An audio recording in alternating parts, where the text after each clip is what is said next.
Thank you very much for the kind introduction.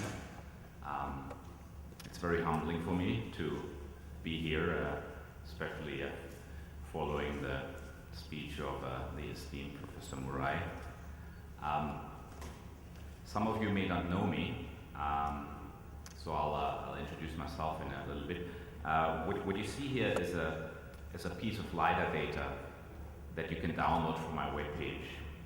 It is a strip through the Khao Yai National Forest in Thailand. Why is it important? I'll get back to that in a bit. My first ACRS was in 2012. Some of you may remember. Had I known I would become so involved, I would have taken more pictures. So I just have these a bit out of focus shots from the poster session at ACRS with some of your colleagues you may recognize. I went there primarily because I saw on the social media networks that there was a really interesting project happening in the Philippines. So I wanted to travel there to meet this gentleman, and you may have met him. He was here the past 4 days. It's Dr. Paringit from the UP DREAM, or now Phil LiDAR project in the Philippines. I talked with him about what I could offer, and then I was enthusiastic about capacity building, and so he invited me, and just 2, 3, 4, 5 weeks later I was in the Philippines and training LiDAR with his staff. And I was really amazed at the energy, you know. There were a lot of young scientists, you see them here, and they were enthusiastic about learning these new technologies, and it was a lot of fun. I actually really had a good time there, so I decided to get much more involved and spend, in the meantime, almost a year, if you add it all up, in the Philippines. And I've also started to spend more time in Asia. That was really, that ACRS conference was the start, so I traveled to various universities all across Asia, gave talks and workshops, participated in conferences. You may recognize it yourself or some of your colleagues in these pictures. And of course, it may have had to do with the fact that I was sometimes bringing chocolates from Germany that people liked me so much. And ultimately, I met this gentleman who invited me to give a keynote today. I had also become an instructor at the annual ISPRS summer schools that run together with ACRS. Here you see the summer school in Bali. Here is the one in Myanmar. And here is the one in the Philippines. And just this year, I also was teaching a full-day course in the ISPRS conference in Prague. So, okay, now you know a little bit about me. And I do LiDAR. What is LiDAR? Well, you may have heard it a lot at this conference, since there have been a lot of contributions about LiDAR. So we put a laser on a plane and fly around and have lots of other instruments recording data. Here is such a plane. That's actually the plane that my partner owns in Bangkok at Don Mueang Airport. And if you look up the nose of this plane, here you see the LiDAR unit as well as a Hasselblad medium-sized camera. So as this plane flies, it shoots down these laser shots. Now they are not beams, they're very short pulses of light. And wherever this shot interacts with things on the ground, or even a bird in flight, it reflects back to the plane, and you record a point. These points are then stored in the LAS format. And when I started out, I was just a scientist at a lab, and I wanted to do something with a lot of points. So I wrote a library to read and write those points. But I did just at the right time, because nobody else had done that. So I put it on a web page, and people started downloading it, and it became very popular. So popular that one day when I lost my job, I started my own company. And now I'm really happy I lost my job. I would have never done that. And with a little bit of support of the European Space Agency, Rapid Laser was founded just before that ACRS conference in Thailand in 2012. And my main product is the LAS tool software. Often I need to say LAS tools or LAS tools because people know more the software than myself. And it can be used through GUIs, through toolboxes, and in the command line, or it can be scripted. It's quite flexible in the way you use it. But okay, enough about me and my product. Let's talk about international LiDAR. And I'd like to go back to the Philippines. You've seen a lot of paper about the project NOAA and the Dream LiDAR project that was created in order to address a pressing need of making accurate flood predictions and flood models. Now, when I found out about this project, I didn't just see it as an opportunity to go and become involved for the sake of my company, but I really like the idea behind it. The idea of we're not going to buy data from Canada or from Australia or from a Japanese company that do everything for us, and then we get the data, and then we have no clue really what to do with it, because Philippines was at the time not really a country known for high tech. So instead, they implemented the entire program at the university, and the only thing they brought in was teachers, not workers. And I thought that was a genius idea, because at the end, it'll be harder, of course, in the beginning, but at the end, you don't only have the product, but you also have the people. And when the project ends and everybody gets fired, there's a lot of data that the people in the government are not accustomed to use. So now, these young people can go out and offer their services to their own country, so the data can continue to be exploited. And this didn't go unnoticed. They did win an award at the big conference in Geneva. And because I happened to be there, here you see the leader and also the the Secretary of Science and Technology receiving the award.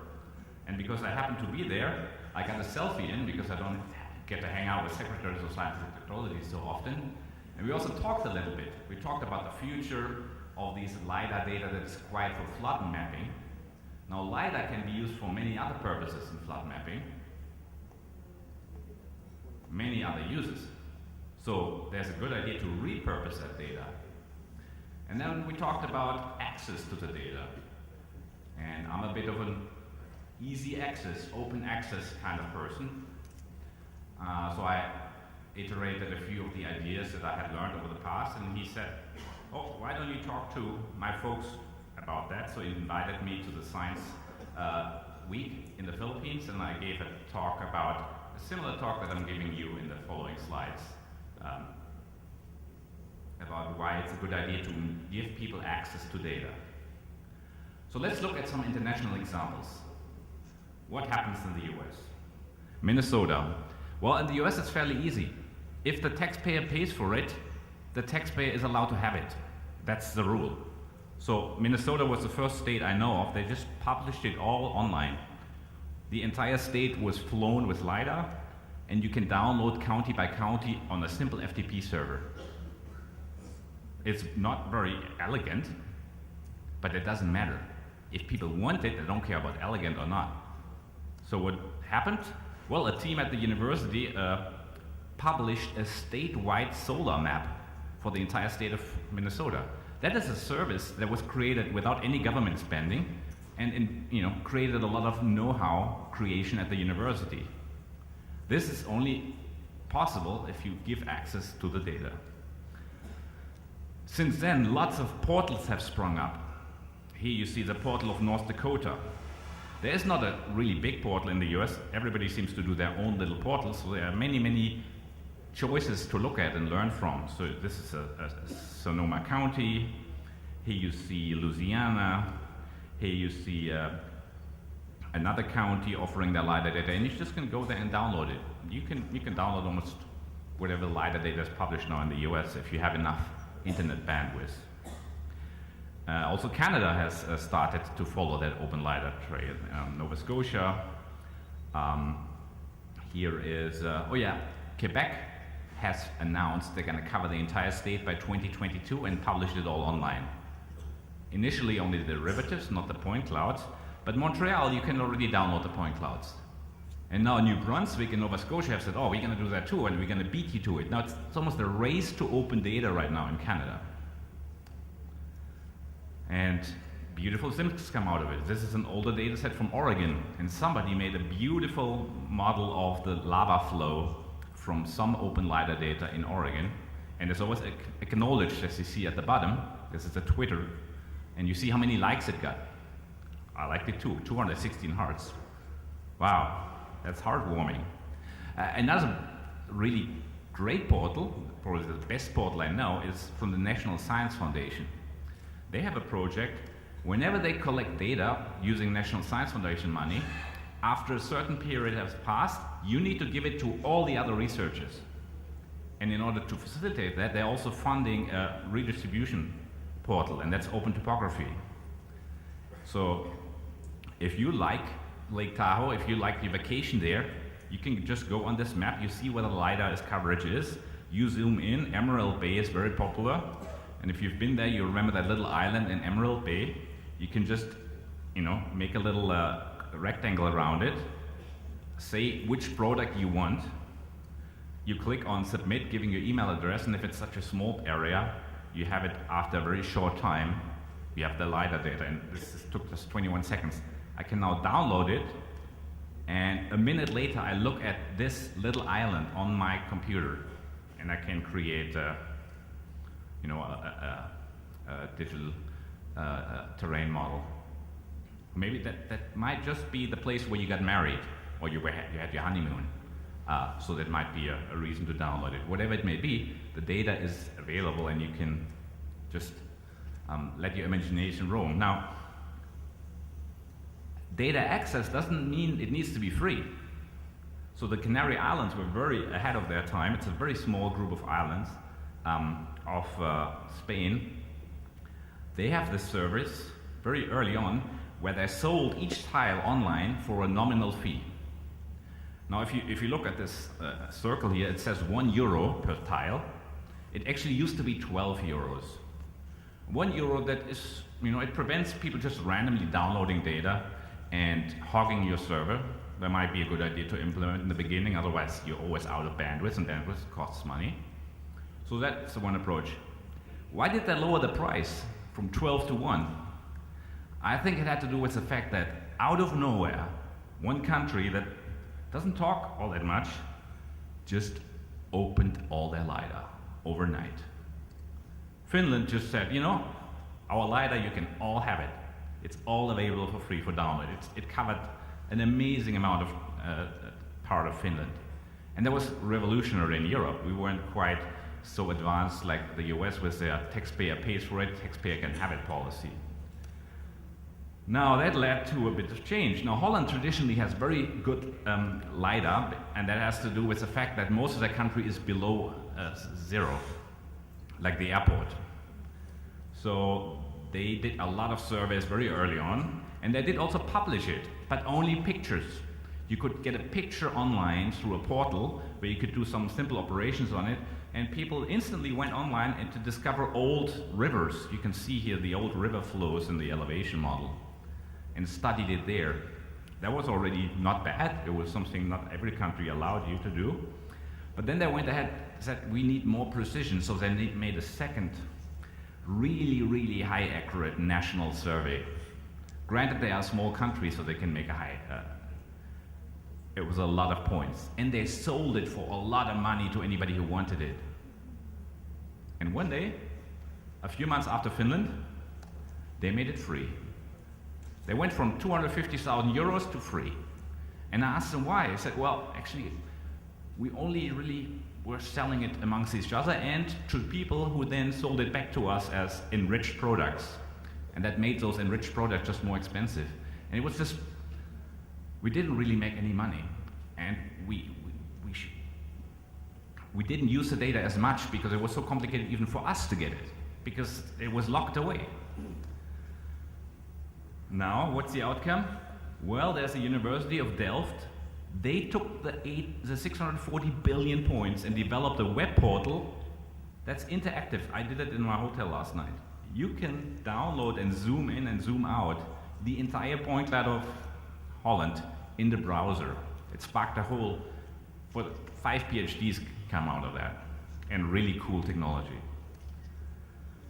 Denmark just said, okay, let's just put it online right away. They got the data from the vendor, they put it online without even processing it themselves, and then companies went in and put up these services, and they instantly saw, look, there's some problems in the classification. And they could go back to the vendor and say, hey, look, there's some problem in the classification. We saw that in the freely generated things. The company did that in order to promote themselves. They hosted it for the government. Now that's nice. Slovenia, a small country, they just put the entire nation online without making a big hocus pocus around it. England.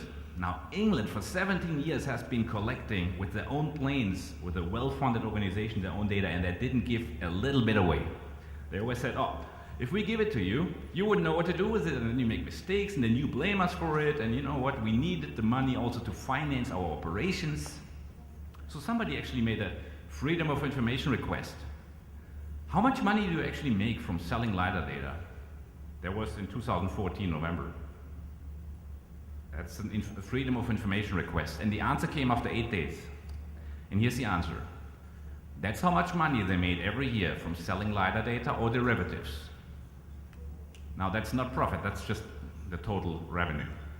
That's about 300,000 pounds a year. Now, if I had 300,000 pounds a year, you know, I'm like, yeah. But that's an agency, I looked it up on Wikipedia, whose budget is 1 billion pounds a year. Now, so with that money they can pay for the tea and the coffee, but not for the LiDAR reflights. So it's a complete illusion to say that the sale of LiDAR gives you a refinancing. And surprise, surprise, 9 months later, the Environment Agency declared open LiDAR for the entire country, up to 25 centimeter DTM and DSM resolution. That's insane. After 17 years of closed. And a few months later, now also the point clouds. Now you can also get the point clouds. And they say, yeah, make your own models now. And then it just exploded. So the company went from, Environment Agency, went from, you know, we're holding it back because you wouldn't know what to do with it, to the champion of open data in Europe. And they're really celebrating themselves now, and they're getting celebrated. Archaeologists, they jumped on that data. They made all kind of discoveries. I mean, you see it right away here, these old forts. People know where to look. It's like a crowd archaeology, you know. Everybody sort of knows an area, but they haven't really seen it in the LiDAR. And look, this guy, he's so excited, he doesn't even know what to do. Then the Environment Agencies themselves, they're overwhelmed by the positive response. You can now print London. Why would you print London? Well, that's a cool business. If you print for the CEO's office a nice thing on the wall, looks really great on behind him. Now you just created a new business, employing 3 people, creating a new service that doesn't exist if you have to pay 10,000 pounds for the data, because then it is not worth it. And there are scientists out there. Don't underestimate the cleverness of your people. They run their own flood simulations. They may be wrong, they may be right, but let them do it. Why not? People find where the old rivers are. You can place new vineyards, or calculate insurance premiums based on the likelihood that a big tree may fall on your house. And you can use it in games. Here the Environment Agency even talks about it. Minecraft. I haven't really played Minecraft yet, but I understand it's very popular. So now teenagers, they load the neighborhoods in which they live in into their game engines. They teach themselves LiDAR in order to play and show off with their friends. Now that's a really good thing. And here comes Germany, my country. Very advanced, high tech. Oh, what's wrong here? Oh, something's wrong. Oh, I'm sorry. Oh, access denied. My country does not have the same number of small companies doing innovative things with LiDAR, like Denmark and Holland and Finland, because they don't have the raw material to create these services.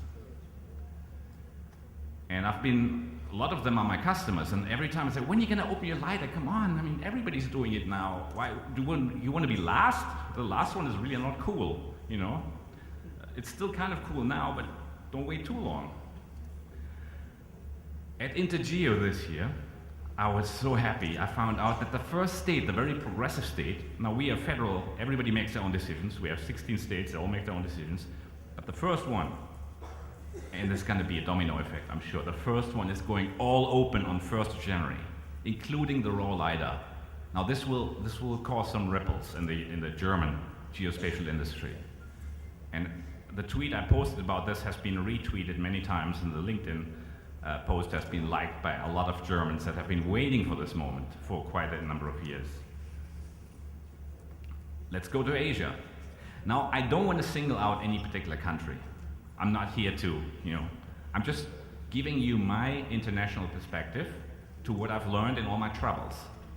And I know that for researchers in this part of the world, it has been very difficult to get data. My main experience are Indonesia, Malaysia, Thailand. I don't know how it will be here, but I know for a fact that there is a lot of LiDAR data in Thailand. I'm pointing at the LiDAR data here. That's the LiDAR data available at the irrigation department. But I've also have a lot of university contacts, and there are no PhD theses that are working on this LiDAR data because there is no access policy. And when there is no policy, then the answer is no. Sensitive, security.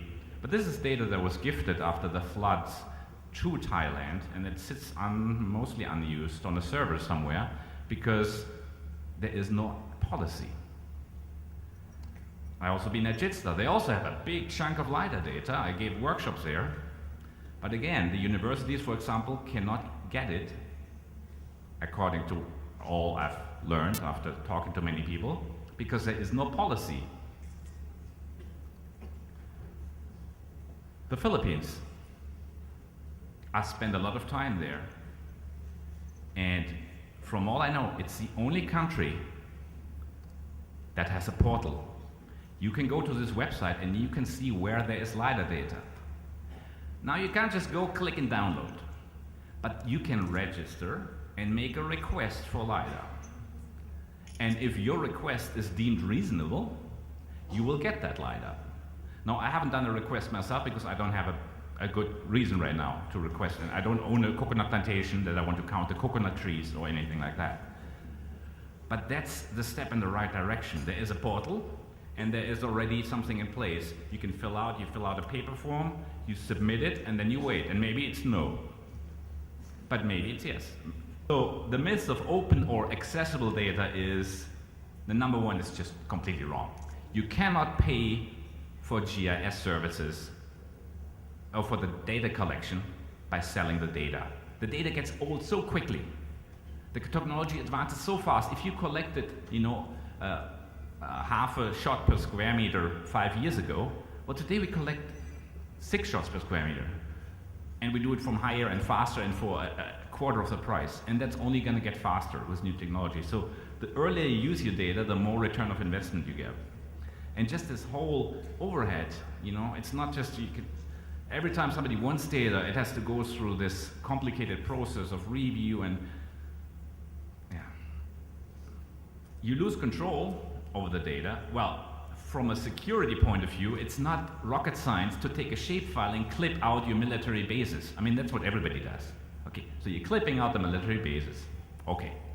And whatever else you consider sensitive, maybe the seat of government or the financial sector. But the majority of the data we're interested in is large agricultural area, forests, the road network. Yes, certain activists may have access to the data and will show you that somebody is destroying nature somewhere. And if there's somebody who doesn't want that data to be published, well, but then they're not in the interest of the public. So there could be some people that are not happy about that because you can suddenly see that gigantic mountaintop removal or deforestation are happening. But that's why you want to put the data online, because those who are concerned about it can figure that out. And this whole thing with, you don't know what to do with it, you're going to make mistakes. A simple disclaimer, just pay a notary public a few $100s. He's going to write you a bulletproof thing and make a little checkbox on the web page that you have to click before you get the data. That's all it takes to avoid any litigation. The benefits are really big, in particular for your own government. Like in Holland, the example was, when we had the LiDAR, it was even, because it was locked, it was difficult for the government to get it. So if I had to make a big transport of a truck through a particular part of the country, I know we scanned all the bridges, but until I get the data, it takes me a month. But the transport is in 2 weeks. So I sent out a guy with a measure device to measure all the bridges instead of measuring it in my office in the LiDAR. So it requires, data, you just do the same things again. So in order for the government to deliver better services, making it accessible in some way also helps the government to do a better job. Yeah, and it gets used much more. Mistakes are found. The government can only do that much. If you put it on there, people who know where they're living, if there's something wrong in the data, they'll let you know. It's like a quality check-in. It also encourages sharing. If you share, others will share. Right now, it seems to me, it's a bit of a, I have the data and it makes me powerful because I hold on to it, even if you don't do much with it. There's some further reading on this webpage from this. Now I don't want to tell you what to do. This was a talk about my experiences, and every country, as Bob Ryson said in the keynote 2 days ago, needs to find its own access policy. My plea would just be have an access policy.